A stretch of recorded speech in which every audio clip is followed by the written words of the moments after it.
Nais ko mamulat ang susunod na henerasyon sa sinapit ng aming panahon sa pang-aaping ginawa ng mga Kastila sa aking bayan. Ang aklat na ito ang naglalaman ng panser ng lipunan. Pinahiwatig nito ang panirang puri ng mga Kastila sa mga Pilipino.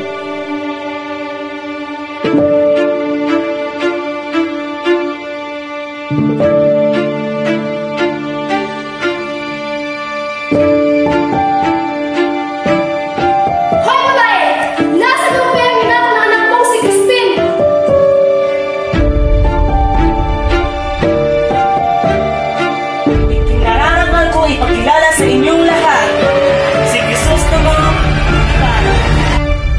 Huwag niyo akong itulad sa inyo mga Indio.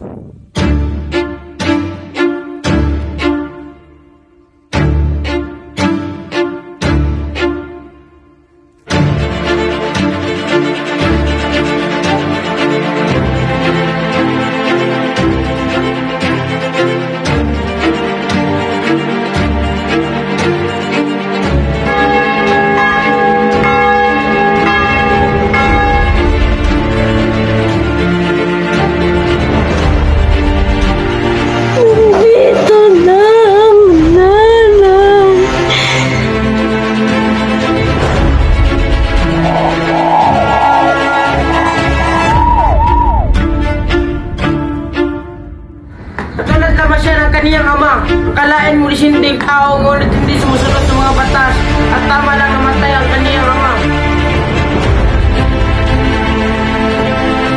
Sumusobra ka na!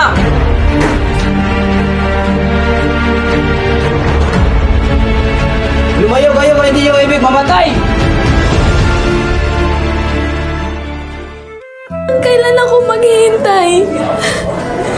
Paulit-ulit kang lumalayo habang ako'y naiiwan sa dilim. Paulit-ulit man akong lumayo, ang puso ko'y laging sa'yo bumabalik.